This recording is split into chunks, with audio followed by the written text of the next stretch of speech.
Sly Stallone, Sylvester Stallone, Rocky. Rocky's story is this even, right? But Sly's is too. Sly's a good friend of mine. And when I first met him years ago, he was listening to my tapes and stuff, and he invited me over for dinner, and we started talking.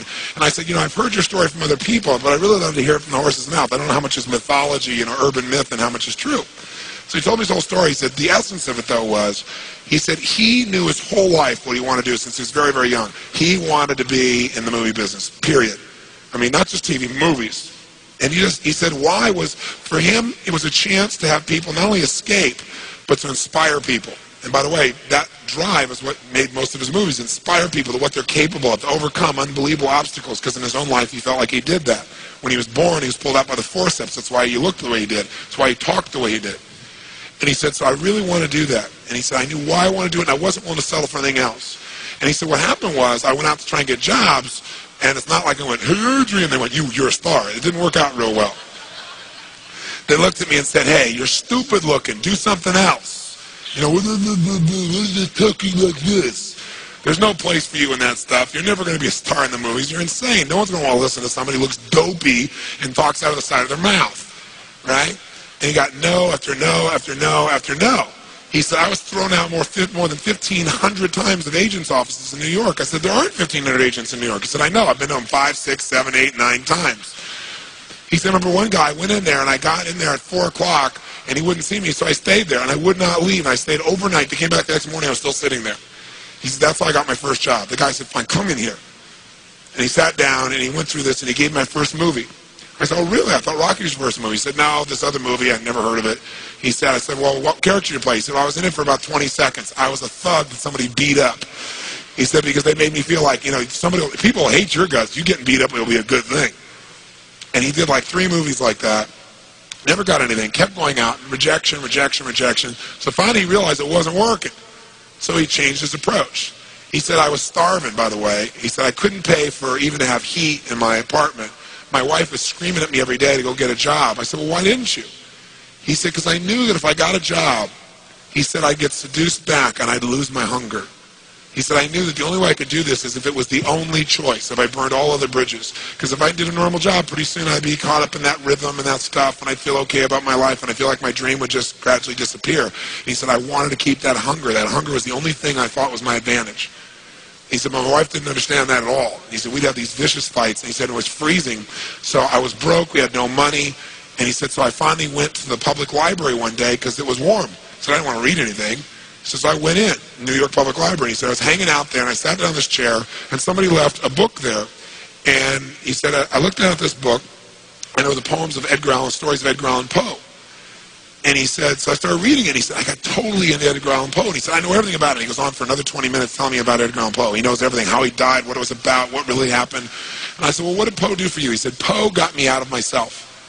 He got me to think about how I could touch other people and not worry about myself so much. And he said, it made me decide to become a writer. I said, just imagine Rocky the writer, right? And he said, so I tried to write a bunch of screenplays. Nothing worked, nothing worked. I was totally broke. He said, I didn't even have $50. And he said, and finally, he said, I sold a script. It was called Paradise Alley. He said, it's a movie I made many years later, but I sold it. And he said, I sold it for $100. He said, but $100 was a ton of money, man. I was so thrilled. I thought, I'm on my way. But it never led to anything. And he said, so finally, he said, I kept going and going and going. He said, finally, we were so broke. He said, I hawked my wife's jewelry.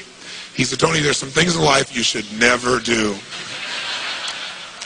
He said, that was basically the end of our relationship. She hated my guts so much.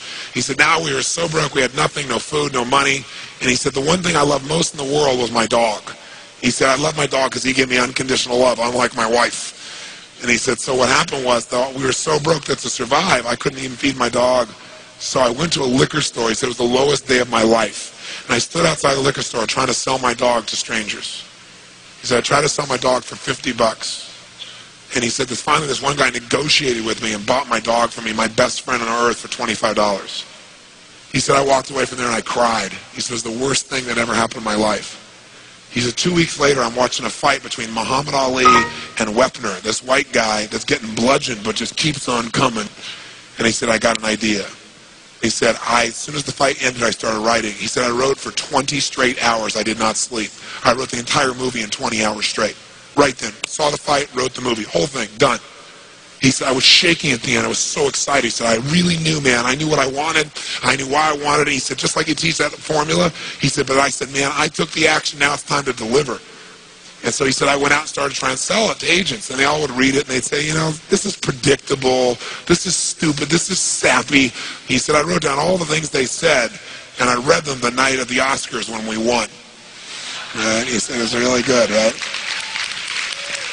The greatest revenge is massive success.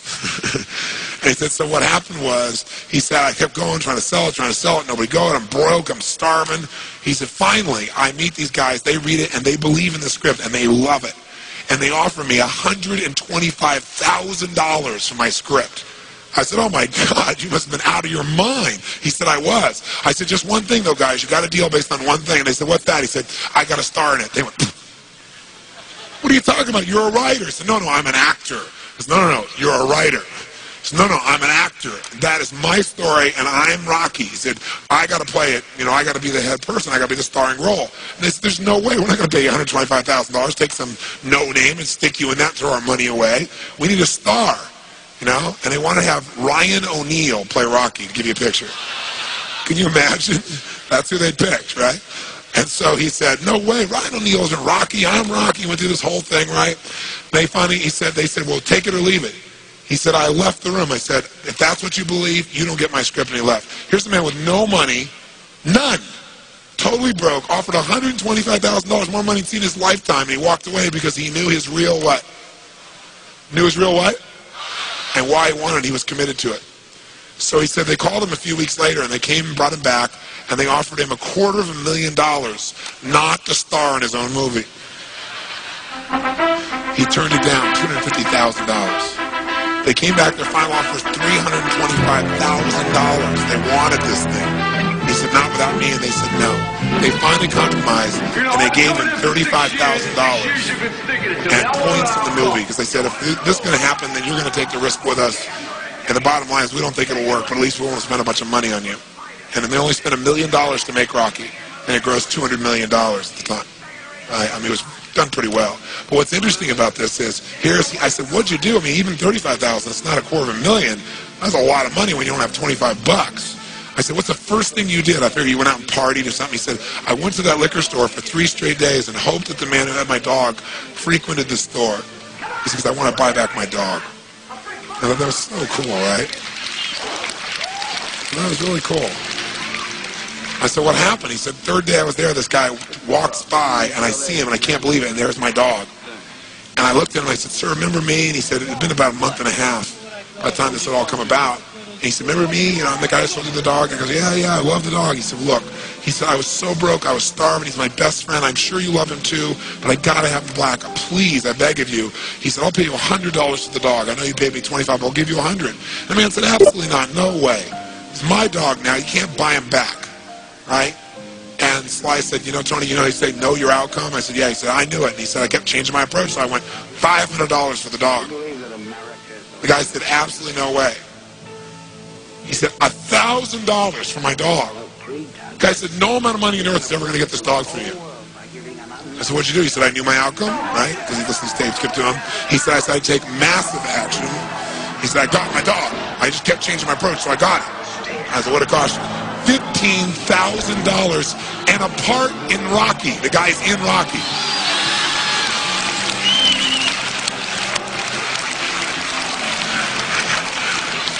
You know that dog in Rocky, Butt Kiss? That's Sly's real dog, right? That's the dog. He bought him back. So he put his dog in the movie, and he put the guy in the movie and paid $15,000 while he had $35,000. Isn't that pretty cool? Pretty awesome.